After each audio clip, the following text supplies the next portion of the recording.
Hello and welcome to TFT Worlds, Day 2, Game number 5. Enjoy. Knows what it'll be this time round. Well, Noel is stuck with a cloak. That's not good for our EMEA representative.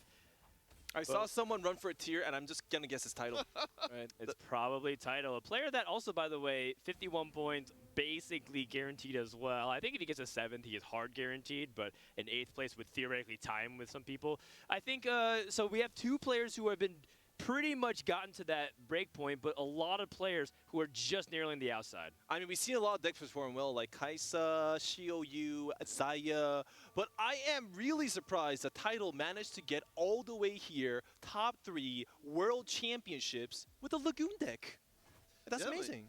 You have to imagine that every single tiny edge you can get with that deck is well within Title's hands, as we will be looking at a Spell Swords Mirage for this game. Might we be seeing another bit of Deja action? I mean, previously when we saw Spell Sword, it almost felt like nobody was playing the Deja really commonly in order to get that advantage. Mainly because a lot of people had committed to their lines by 2-1 and didn't feel like it could fit a lot of those Deja plans. I've been seeing a lot of Deja's compositions today, and I feel like they just lack the damage compared to all the other compositions, so it actually falls off really, really hard, and it doesn't really save you HP during the mid-game, so it doesn't really have an advantage mid-game nor late-game. Well, Spell Sword is one way to get that damage, so we'll see. Ironically enough, the most successful Deja we've seen just on the broadcast, I'm sure off-stream for the games we may have missed, it was probably fine. But it was when they used Pirate Deja in order to get to their fast 8 and play for that -3. We do see our good friend Metabolic Accelerator worked relatively well last time round to allow for a lot more room in the game to grow. For Amdy's side of things, they are one of the players who are right in the middle of the pack, so still pretty unlikely to make top 8, but they can improve their standing. Wow. Okay, so going for full greed. A lot of these players are just going to lay it all on the line. A lot of players taking that high-risk, high-reward strategies. I mean, that was the first rich get richer like a take from today, and I have to say I am very impressed by Rainplosion's like performance, especially with their eco management. If Amity plays the same as Rainplosion, we actually might see an Ace 2-star destroying everybody late in the game. Oh, not one but two Mirage Emblem takers. It's Dasik and Lelouch. So their game plan is very clear. Yes. Wow. Apparently, this is going to be a very different setup than before. You know, guys, if we do see, well, as we presumably are going to see, a couple of different players pushing down the Deja route, we can see Lelouch making use of course, our favorite item carrier, Ezreal. How big of a difference is it going to make? I mean, I actually see two people that's going for a loss streak. Lelouch with 20 interest gold and Amdy with 20 interest gold as well too. So this is actually going to be a very high eco lobby compared to the other ones. It's actually going to be much less tempo than we see. Yeah, Lelouch at 44 with a 4-way tie with Fritz, Rainplosion, and here we go. I mean, this lobby has it all in terms of the drama. Can these players on the outside looking in find a way to not just do well, but do well with other people in the lobby who are tied with them in points? Oh, you're The right. difference between getting a +1 over Here We Go, who's in the lobby with Lelouch, could mean the difference of 9th or 8th. And this is not just a game, the pressure is on any mistake. One single misposition, one single wrong item, one single, oh, let me go for the golden egg type issue can actually cost them a huge amount of placements. We'll see exactly what these players decide to do. I will take issue with that. It's never a mistake to go for a golden egg. It's merely a lifestyle choice. You said it on behalf of all EMEA players. You always take golden egg, and you always go 8th. Oh boy. Wait, I said that. Oh, in that case, on behalf of Bebe and all the Korean players, you always take golden egg, and you always go 8th. All right, so let's, what we've got here, of course, we mentioned we are seeing the rich got richer. We are seeing players playing a little bit more greedily. Title, though, has got a level up, has got the early augment instead of going for something more greedy. So the thing about Andy to consider is that he will eventually have to roll. He can't just rich get richer and then try to fast 9. There's got to be some mid-game in here. So does he choose to all in at 7, or not all in, but like roll a good amount? And if so, is he trying to go for something like Deja as well? Because Deja is the rich get richer into the Dragon strategy. With 2 other players committed to Deja at the same time because of the Mirage Emblem take, this could get really spicy in the mid-game. I mean, that is a fantastic point. Whether you can't just go 9 instantly, you have to have a turn point. Usually that turn point is level 5 for 1 cost, level 6 for 2 costs, and level 7 for 2 and 3 costs, and a 4 cost 1 star mostly. It's all a matter of like what Amde exactly wants, because there is a situation with Rich Get Richer where you can just save up all the way to to stay 3-5, all in, and go for level 7 all in for a 4-cost carry composition. We'll check in with Dasik, who is, of course, the big golden egg himself, will be one of those Mirage players looking to try and make an impact. Has actually managed to get the Shimmer Scale out early. It will be a determined investor setup for them. So they've got some good late game potential. Dasik is playing for a pretty dubious situation, in which he's trying not to go 32nd in the tournament, dead last. It's between him, Holy, and Bricks, which is not a great situation for any three of those.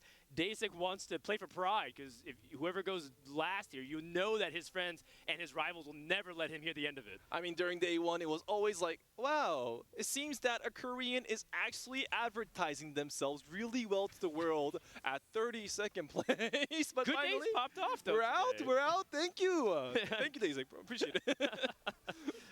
We'll see as we take a look at the stage 2 carousel and see what people are going for. Amdi going for that Volibear. We saw that determined investor can be a huge thing. Talking about late game dragon power, Diamond Hands is some of the best high power dragon you can play for in the late game. Everyone's trying to unlock it as early as they can. I feel this game will be very high in value. There are so many players ecoing. That means the tempo will be much more slower, and there will be much more money able to make that composition happen. So what do you guys like? You know, if we are going to be seeing that kind of lobby where everyone's flush with cash, what are the comps you'd like to see, and what are the comps you'd like to see our players avoid? I like comps that play units that take 2 slots on my bench, or on my board. Not my bench.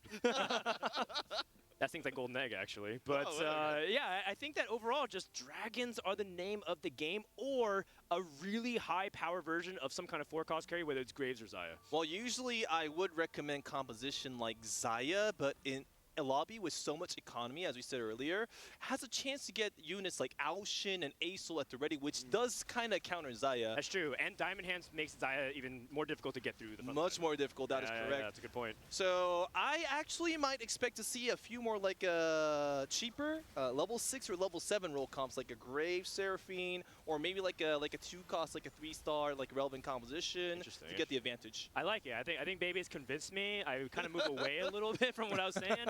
Baby's he's pretty smart. No, absolutely. And here we go. And Title will feel a little bit less clever themselves as they will take the L. So nobody making out stage 2 with an intact win streak. Will that bring down the goal total at all and sort of stall out that incredible late game? It does, and it makes it a little bit awkward for everybody, which is better for the loose streakers, so that way there's no bigger gap being pulled. The more you're streaking, the more you're going to level, the more you're going to push that tempo. So it's actually really good for like Dasik and Amdi right now. I'm actually really surprised that right now Title is looking at the board, and he's actually has a good setup for a scale scorn build-up. So if he gets Diana with the electric charge, this is a really strong scale scorn like a build-up tech, but I guess his mind is set on something else, and it's not Lagoons. It's not Lagoons, at least not easily Lagoons. Theoretically, I guess he could play it, but I think Title at this point is just trying to go for a safe route of saying like, hey, I don't have to aim for even top 4. I can get like a 6, and I think I'm through.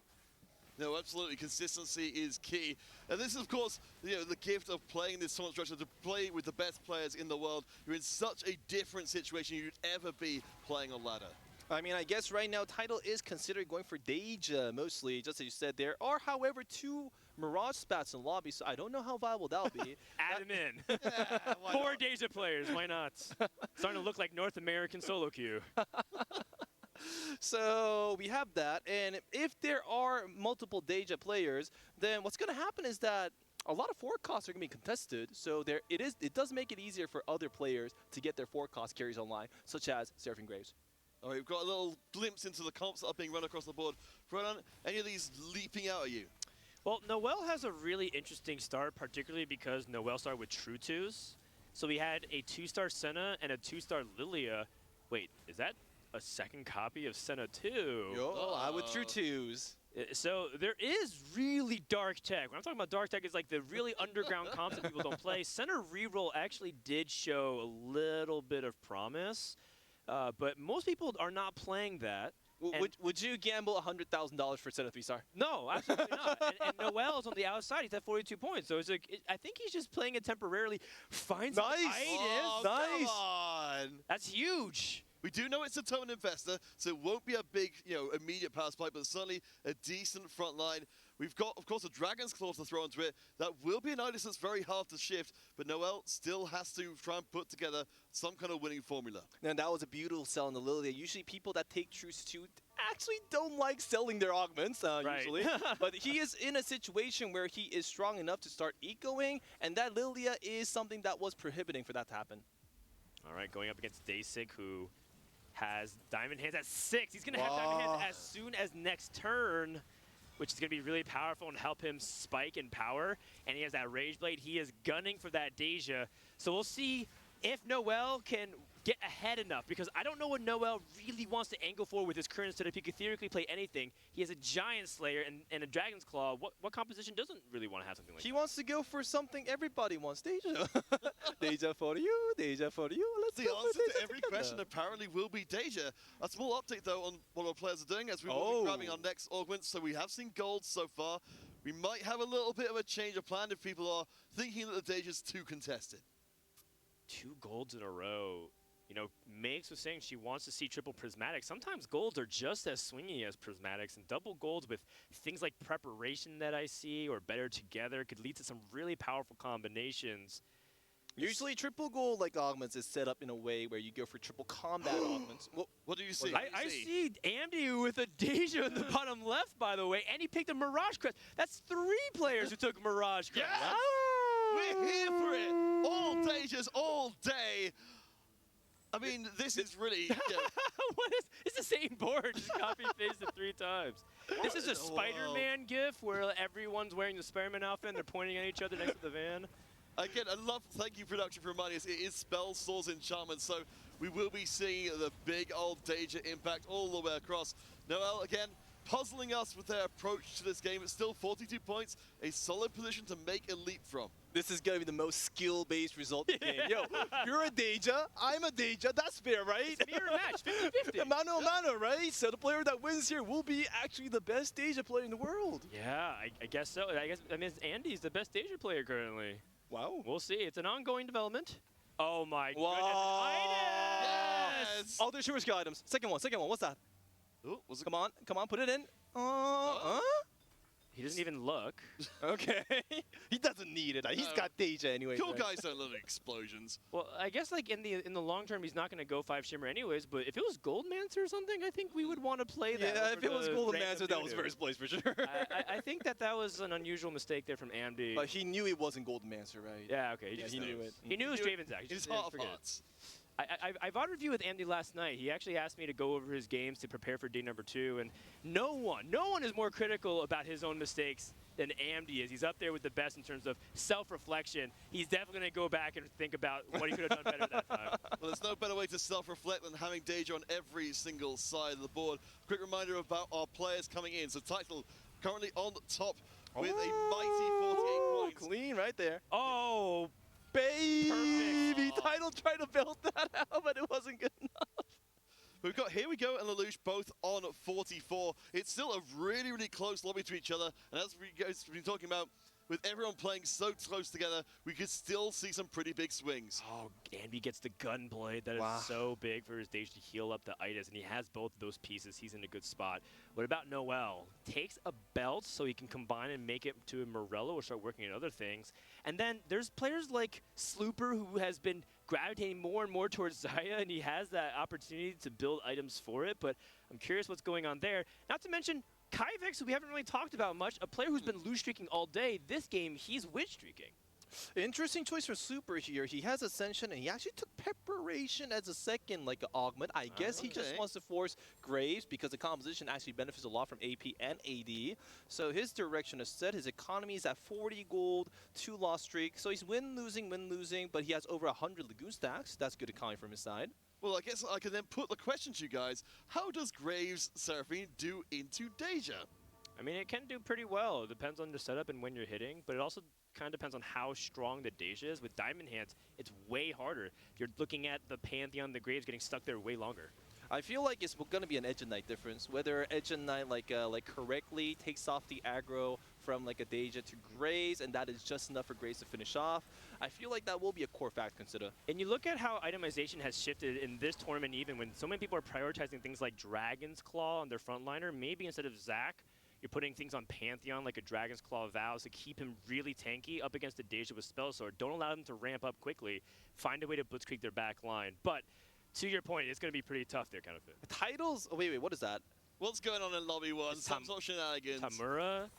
Tamura is streaking. Cool pack setup. Yes, that's what we like to see. I mean, this is the situation. You're very, very close to the edge here. Why not throw everything to the wind and take the riskiest augment of all? Also, it's another lobby. Juanmia is still streaking. Dude, you already qualified. Take it easy. Give everyone else a break. Sheesh.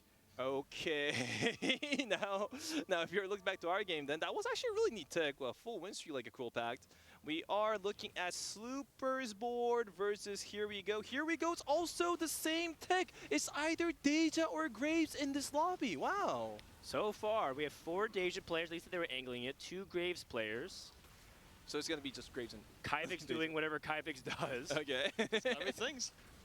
And they both, the funny thing is that they both have preparation as well too. Everybody has Mirage augments and everybody has like a preparation. This is just perfect. As you guys are saying. Balanced. Balanced, yeah, fair. Everyone's playing the same comp. There's no question. There you go. This will be definitive. Who is the best? Who deserves to be in day 3? Well, we'll see. This is the end of stage 3. Slooper took pretty heavy losses, but he still has a lot more HP than you usually are accustomed to. Another thing to ask is whether or not he would even roll during creep rounds. Some players, when they're contested, would start rolling at this point in the game. And AMD just naturally picked up 2 Idases. He's also at 90 gold at level 7 already. Wow. He also has Diamond Hands as well too. He's going to get the extra 2 gold from like a losing HP onto the Diamond Hands. Actually, the fact that he got Diamond Hands so early, I feel was a really good frame for Andy. It means that he didn't really mess up not once with the investors, especially on creep rounds. Yeah. Oh, Stone Plate. And good items. Hey, not bad at all. That could also be Edge of Knight for Deja as well too, because having an Edge of Knight or not on your main carry can actually be deciding, especially in a lobby with spell swords. Oh, he's going for it. He's going to level 8 quickly. He wants to look for a little bit more stable frontline, but he doesn't want to overroll Deja pair, so now we're committed to the roll down. Can he find a 2-star Deja or Idis? It's getting pretty close. Too many rolls, I think. I don't think he should be rolling that much because he's not that weak. There's the Idis. But it's contested, so he wants to try to see if he can get it for other people. Nice. Nice. He finds, that is ridiculous. As you said, we've got the Diamond Hands to the mix. Going to be almost unstoppable. The itemization, love it as well. This is looking real good for Amdi. Absolutely. All right, Amdi currently decides to go for Diamond Hands and Gargoyle, so he wants a stronger front line compared to a safer back line. In this case, he might go for a 3rd damage itemization onto Deja just to make sure that he can actually clean up opponents. And wow, that damage is beautiful. It's really strong. I don't think Slooper's still rolling, by the way. Sloop's not even focusing on the fight. Trying to see if he can fill up his bench with more preparation units. As you can see, it's starting to get to a point of desperation. Slooper does find the Pantheon, but no Graves, I think. As far as I saw, I didn't see anything. We'll see if the augment changes any. Oh! He has an Infinity Edge on his bench. He could just make Infinity Edge and he has Jewel Lotus. This guy's a high roller. Get him out of here. Wow! Do remember, guys, as well, we've got the 4 main players. Here we go, Lelouch, Noel, and Amdi, all in the 40s, all with a chance to push really far up the table. Wow, I guess we know who the best Deja player is now. Yeah. Look at Lelouch in the top right. He's getting to Deja, right? He has Rapid Fire Cannon, Rage Blade, Mirage. Oh, finds a Deja, actually. Wow. Oh, wow, he actually found one. That was a magic key. You're welcome. All right. Why are we still watching this guy? We know exactly what's going to happen. We know he's going to be crushing everybody. Oh, my gosh.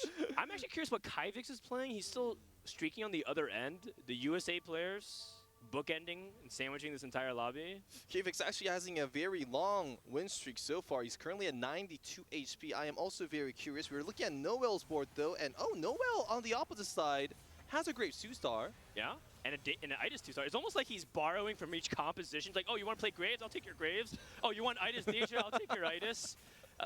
No one wants Senna, but he's obviously using it for synergies. You know, Noel's just playing like pure TFT, like trying to play whatever is given to him, but this board, Andy's just way too strong. You can really see from the expression Noel's got there and from all our players. Of course, this is the 2nd day they're playing in this sort of group stage setup here. You can see they're really tired at this point. This is going to be stretching them to the brink to be able to perform at this kind of level after this many games. We are looking at Dasik, our fine player with no Dajas. Of course, Dasik. Oh man, come on, get lucky once, one game. It's just tough too because he's also scouting around the lobby and seeing people picking up the Dejas. He does have a duplicator, which is probably what makes Diamond Hands so strong. You're just pulling out one extra copy for people. But 4 people want to go Deja at least. There might be even more. I feel like in this situation, he needs to use Deja just for synergies, not as a carry, and hope for a Aoshin or a Soul like 1-star. Try to duplicate that into a 2-star, and that might be his only hope. His odds, however, are pretty low, but thankfully he does have HP to have time to decide exactly what he wants to gamble for in this game. Here we go on the other side. Might just be the beneficiary of all these players contesting each other. Here we go. Needs to get the highest placement possible just to make sure that he can increase his chance of qualifying, as he's just on the cusp at 10th right now in points.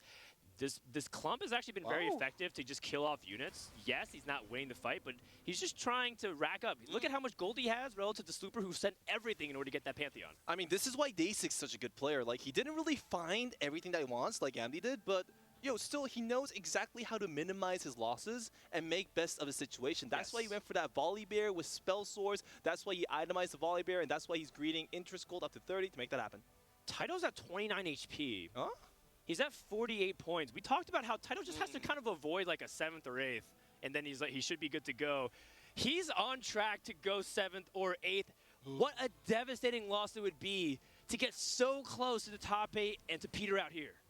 Oh my gosh. No offense, Peter. I'd rather be going out 8th here than see Title do it, because they've have just such an incredible journey to get to this point. Again, as we said before, just like Slooper inspired Brazil, Title with a chance to inspire Japanese players still to come. This contest, though, is unprecedented. I mean, this is what happens, guys, when you cheat on your main deck. Why don't you sell your entire board for Lagoons? If you win Lagoons, that was at least a 5th. Yes, no? I mean, this is a tough lobby, but you're not wrong. Nila could theoretically do well into these Deja lobbies, especially if anyone has Deja 1. It's a Deja versus Deja mirror match. Lelouch with the attack speed and Taito with the shivs and the gadget expert. Can that be enough? It looks like the attack speed for Lelouch is starting to ramp up, and that's going to outscale the damage to Taito, but Taito's front line is a little bit better. It comes down to how long does Nunu can hold on to, and it looks like Lelouch is focusing the other Deja down, and that's not going to be enough. Taito takes another loss. They are on the loss streak, so at least they'll have the gold flowing in, but they are spending everything they have. I think very aware that this is a worst-case scenario developing for our Japanese regional champion.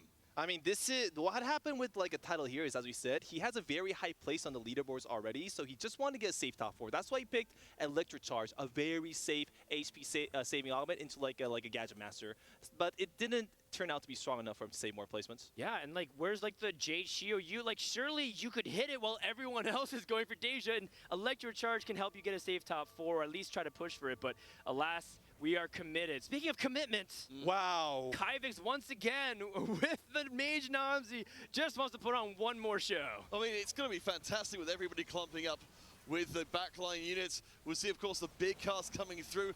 The shields do absorb a lot of it, but the backline just gets blown to pieces. This time round, Mage Nomzi is not contested. We have got the Ascension kicking in, but it won't matter. Nomzi stands triumphant. Wow, I have to give it to Nate. Wow, what is that composition? These guys made a fantastic build that none other regions love playing these builds. This is actually very rare build. People like... What's that? Noel going 8th. That means he is no longer eligible for the top 8. EMA lost another hero. He was so close. Honestly, though, for our players to even make it to this stage at all, to get as close as that is incredible. But we are only interested in the very best of the best. If you can't hang there, you don't deserve to be in day 3. I mean, as Noel dies, all the other players are sweating as well, too. I need to raise one more placement. That is still thousands of dollars. That is still very meaningful, very impactful. They're trying everything in their hands to minimize their losses. And Yagma's choice, the item choice here, will be very, very important.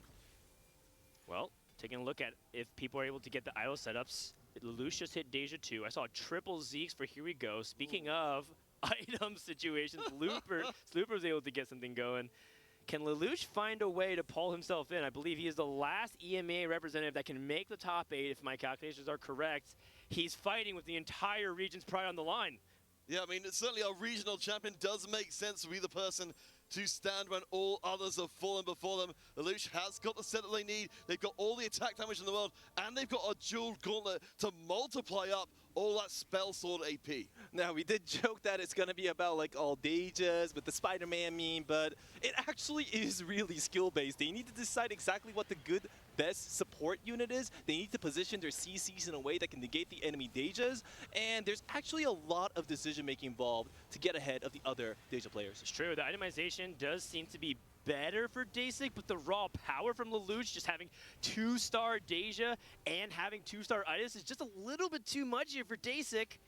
Dasik is going to take another loss here.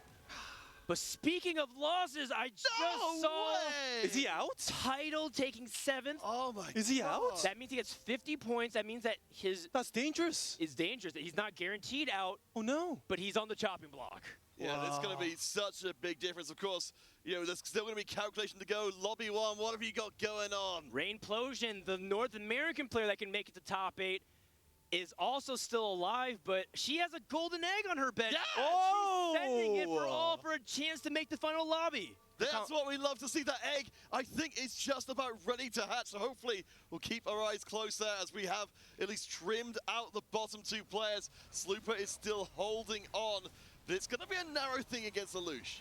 Tell them to pause that lobby. Just tell them to pause it, and we'll catch up in like 10 minutes. I mean, Rainplosion on the corner, top left corner, as we see She here, wins! actually has a Zaya composition, and the golden egg is about to proc, and always as it's about to proc, the they're Carousel teasing shows us. up. That was same for previous games as well, too.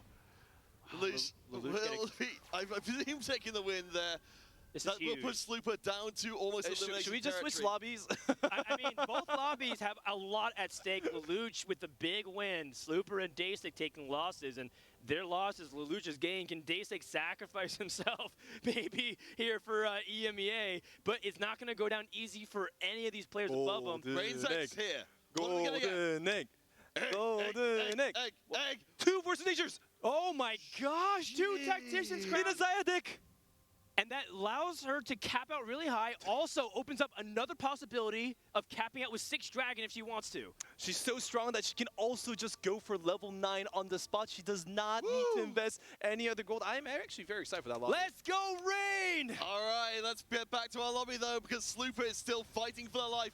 Dasik, only looking to try and improve their position, can still tear down the establishment here.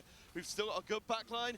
Graves is surviving in the midst, but this is a Deja that's very hard to put down. Guardians like crazy. There's so much inevitability here. That's right, that's right. Slooper does have the tankiness, but like you said, that inevitability from Deja is starting to get really high. The AP has been stacking. The Rage Blade has been also increasing the attack speed, but Graves is not going to go down easy without a fight. And Slooper is out in 6th place. Hell of a run by the Brazilian player, but his journey ends here. Slooper was such a good player, especially from set 3 as well too. He was Brazil's like a hope and dreams, but alas, he could not make it. Still though, this leaves us in a situation. Here we go, and Lelouch, both on 44 points. Both still alive. The Lelouch definitely looking a lot more precarious. I mean, we saw all these players playing Deja and Itis, and no one took Guardian. You can just tell that everyone's trying to play other support items. I'm happy about that. I think a lot of people get baited by things like that, like, oh, I'm playing Guardians, why not another Guardian emblem? Kind of recognizing things like this Bloodthirster on a Yasuo too can be just as not more scary. Yeah, I mean, Andy's gotten up to level 9, so this is going to be a really hyper-scary version of the comp. You noticed before, of course, we've got everything coming through that Deja, 4 items, and again, the Deja 2s, they've taken a while to arrive, but they are finally here. Yeah. I'm actually a bit curious about this choice because I remember Andy having a choice of itemizations. He decided to go for Bloodthirster's blue buff and Quicksilver's instead of putting Diamond Hands onto the Yasuo. I wonder what you think about that. I think he's because he's acknowledging the matchups. The matchups is a lot of front to back. He wants to stall out things like the enemy Deja and the enemy Graves. And also, this Yasuo is just going to start stalling forever. That's why. Look at the damage and the sustain from the Yasuo. They have yet to crack his shield. No, he's just too damn tanky. Disruption all day, every day. You cannot clump against all this knockup. Big win for Amdi. Big L for, here we go. That's a hit to the face, which will trim down the HP, but they're still healthy. Lelouch taking the win there means they hold on. Idas takes all the damage. Yasuo goes in for a CC. Deja goes for damage. That's why Amdi put this composition this mine. There's one storyline we talked at the beginning of this game. Lelouch and Here We Go, they're tied at 44 points. The person who outplaces the other will have that point advantage going into the final standings. Here We Go just took a pretty big loss. Lelouch just got online a couple of rounds ago. Pay attention to that 3rd and 5th place. Whoever outplaces the other will be a likely candidate that can go to that top 8. It's a head-to-head battle, the like of which we will rarely get to see for ourselves. Kyrix, of course, with the Nomsy, will be bringing out the firepower. We have got a fairly clumped front of board. If the Nomsy lands down the damage, it's going to be devastating. The Lelouch with, of course, all the attack speed, gets a shot right on to Nomsy, but isn't doing enough damage. That's right. Really intelligent positioning from Lelouch as well. Just happens to dodge a lot of the clump. And also able to get the good angle into things like Namzi, but you see how Diamond Hands on Idas is just stopping all of that damage, and Kyrix takes another big launch, a huge win for Lelouch. Here we go, still fighting. Beautiful position with Lelouch right there. He put Deja in the middle, the right 4th middle spot, and that actually dodges the Tornado CC from Zoe. And that was just enough time to buy him enough damage to win that fight. All right, we've got a few more items coming in. This is going to be so crucial. Not the most relevant item at all for Lelouch. They're going to be kicking their screen, wondering what they did wrong to deserve this. That's awful. Last Whisper is probably like one of the worst items you can get at this spot. Yeah, you can give the heck on him for armor reduction, I guess. Right? I am looking forward to Al. That horse is what strong, can I say? I guess our entire team is magic damage. Meanwhile, what happened in other areas? Daisy gets a Protector's out. That's pretty solid. Especially for Guardians, jeez. That is true, getting that resistances onto the shield, especially that faster cast on whatever unit he wants. Basic found Deja 2-star. Yeah, absolutely. Just keep going long enough, you'll get there. Why is that so sad? I don't know why he found it, but it's just so sad. I don't know. I mean, it's kind of what Bebe was saying before. It's impressive that he even lasted this long to eventually get to Deja, because he was the last to hit out of everybody else, and yet he's still here contending for top 4. Namzi 3. One more. Oh, come on. Are you gonna? No, maybe. 1, 2, 1, 2, 3, 4. How much do you want? Oh, yes, English was right. English for gimmicks. And a Silas 3 and a Skarner 3. Everybody is golden here, going up against Seraphine 3 from Here We Go. Wow. This is going to be a world-ending explosion. Oh no, Zyra! The stun, Namzi. not easy, inevitable. The board! The big hit comes through.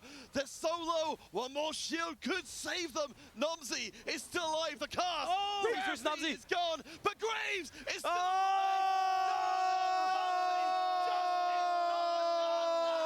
It will be. How is he so calm? Look at him in the bottom right. He's just chilling. Yeah, we got this. Namzi, you and me. You're my partner. Lelouch is still alive, but barely. Dasik is gone. We have our top 4, but just as you said, Frodan, it's all about number 3 and number 4. Lelouch on 3 HP. Here we go on 31. Currently, we're looking at Andy's board at the moment. I don't really know what he can do at this point to make his deck stronger, because there's no way he's going to get Deja 3 after all those Deja players, right? That's right. Lelouch is still alive, but if Lelouch dies, that means the last Deja player has been eliminated. So there's still a Seraphine Graves player for Here We Go, and then there's a Namzi 3 out of his fellow American and best friend Kyrix. Wait. I see 5 Sorakas on Andy's side. Oh, would that be a Rainplosion? Yeah. The Rainplosion, I love it. Well, we'll see as Lelouch is on his last stand up against Here We Go. Needs to defend this for the sake of himself, for the sake of Poland, for the sake of EMEA. Targeting the Graves, but it drops from the Edge of Night. Graves is now focused onto the Deja, and Deja doesn't have healing. It's going to be a complete wipe. Wow. And Lelouch eliminated by Here We Go from China. That's taking a direct hand in matters. Lelouch, EMEA champion, did their damnedest, but this was one of the most bizarre lobbies we've seen all day long. And Someone had to pay the price for entering the Deja lottery. Concentration is very high. No, wait. Here we go actually sold Soraka. I was going to say, here we go, noticed the Soraka 3-star potential, so he's going to deny it, but he had a Soraka, but he sold it, and is that going to punish him later on in the fight? We'll see. I mean, Andy's still far away from Soraka, so theoretically could pick it up. In his mind, he's trying to maximize his points. Just because Irigo got third doesn't mean he's into the top 8. That's he needs true. every point that he can squeeze out. Amdi is just a little bit behind. Here we go on the point, so certainly if they can land him first, we can start having much more of a conversation about them. Here we go. They've got the incredibly strong chunk. Nomsy will be chunking in. That's a lot of damage. If she can land the same shot twice, she can start really busting some heads. This clump position is actually working against Kivix's favor. He's actually getting all that. Whoa! You were Never mind! Never fear! Man! And hey, what is this? That's big deal. Here we go. If Hirigo gets third, he's going to get 6 points, which means he gets to 50. You know who also finished at 50 points? Title, who just got 2 points from 48 to 50. My God. We might see some crazy tiebreakers. That is why Hirigo is desperate for that second place. All right, we'll see if they can do it. We will be seeing more dragons coming in, more items, pouring gasoline onto the fire. That is our top 3. That's a Deja. Fighting for every single point. And yes, one more Deja. Oh, wait, he doesn't take it. He goes for safer choice? Is that how it goes? Or did he sell it? He goes for a rod onto a siphon. Archangel staff. He already has spell stores on. So he has 2 Archangels now. Of course, 2 is better than 1. Of course. Well, once we get to those late fights, having the Soraka still intact, stacked up with an Archangel, is going to make those individual units impossible to kill. We have got Yasuo 2-star 2 times over. He wants to go for a 5-cost 3-star. That's why he didn't take the Deja. That's right. Amdi, by the way, here we go, by the way, made a second Graves 2 on the bench. Might we see a possible Hail Mary attempt for a Graves 3? Everyone's chasing their late game win conditions. Can he make the Archangel, please, if he took it over Deja? I mean, I would like it if he used it, if he threw it away. We've got a front line for days. We've got Yasuo into the middle of the scrum. Knock-ups central. Doesn't quite get to where they need to be. Graves will get torn to pieces. And without Graves, this is no comp at all. We've still got Seraphine staying alive, but Yasuo cannot be dealt with, and that's a big blow. Oh my God! He's down? He's dead! He's out in third. And that means he's at 50 points. He's going to be tied with Title.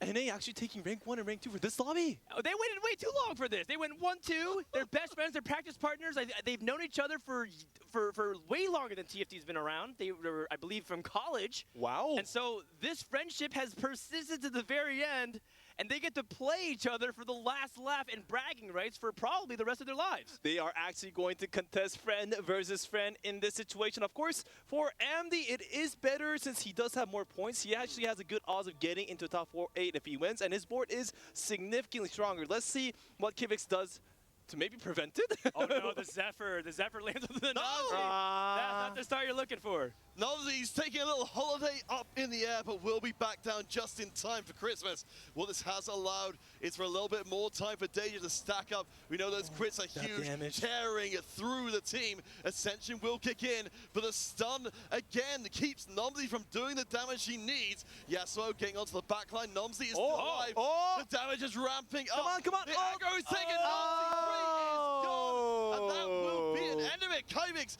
down to single digits. The result seems a bit clear, but Kivix is going to still fight on in the end. You never know. Maybe if the Nomsy does not get hit by Zephyrs, maybe if he makes a small change, maybe he finds Zoe 2-star, maybe he's finding Lux 3-star, it's still not over yet. It's true. Positioning, how he lands Zephyrs, and Shroud. You know, you look at the Shroud, it pretty much missed for Kivix there that fight. How we are able to manipulate the chances to maximize your opportunity to win the fight. So looking at the items we've got coming in, we've got the Hand of Justice on one hand, and we have got the Ionic Spark on the other. We'll be able to cut through a few more defenses. It certainly feels like Amdi is getting themselves into a position where they could start really getting to tiebreakers. Now this is going to be the final reroll. Both players have so much economy going on. They keep on rolling, and the most important thing is to look at Kivix. Can he hit anything? Bard! Make his board. Bard? That's huge. Parts huge? Parts huge. Can he hit anything that can make his like board a bit more stronger? I think she saw the second bar just to see if he has more options. No, Zoe too. We're all the way down. No, yes, as you guys said, nothing left a chance here, just putting everything into the roll. There's nothing more left. The spark comes in, the hand of justice comes in as well. Let's see if Amni's got what it takes to push himself forward to a potential place in tomorrow. The shroud goes through. Keep your eye on that Yasuo dancing between the raindrops. Nomzy again knocked into the skies. Time is wasting as Zoe sends through the typhoon. Oh, it hit Deja. So One more. Oh, nice. Ascension. Nomzy is not casting fast enough. Yasuo is still alive. The triple knockup. The wind blast comes through. Nomzy. It's not over yet. It will not be this round. All right, that's it. And if he finds additional upgrades, he's found a Zoe. He's even stronger. Oh my god. No Lux off the Astral Orb. The restraint from Kyvix to know not to sell these units in desperation and said, I think I can win the next fight. And if so, that's the way my ticket to get a first in this game. Now, the reason why like a Kyvix must win is because currently his Lux is on the enemy Deja, and he split his compositional route more, so Deja does not get additional AoE value. If he keeps that going on, then I think he has a good chance to keep on winning these fights. All right, guys, do remember this is the last game of the group stage of the competition. We can see, apparently the American attitude is go all out, hell for leather to keep him from going. This time, Nomzy will not get knocked up. Should be able to pump out a ton more damage, which could spell disaster for Amdi. Well, you're looking at the Zephyr that just goes onto the sides first, and as a result, able to kind of build up momentum. Nomzy does end up casting. Deja's just down to one hit. That Lux is dealing crazy amount of damage, but the healing doesn't come in time. One more fight? And Kyvix is trying to play spoiler. I see a small smile coming across his face. He is at the goal line. Oh no, my friend, not today. I shall be the winner. Bar 2 also upgraded already, but he needs Lux the most. That's actually a really significant upgrade to make for sure. I do hope that the fight continues in this sense. I feel Amdi needs to snipe Nomzy as he did always, and I guess just pray that Deja hits the right opponent. He's stuck on 8 Yasuos as well. This is the best point he can do. This is probably the last fight. All right, Kyvix, have you got it in your heart to deny the hopes and dreams of Amdi? Nomzy sent to the skies again. It's going to be right down to the wire. The front line is good. The quintuple knockup. Yasuo is still alive. Deja is working her way through the targets between her and her target. Nomzy is still working through on full health. Deja does take a big hit, but they're now face to face. Windblast goes wide. Deja goes down. Yasuo has to perform. The shield is good, but Nomzy is enormous. Amdi is denied. GG, guys. GG. That was a fantastic matchup. Even though these two were friends, they fought till the end and never gave a win to the opponent, I guess. I guess they never give a free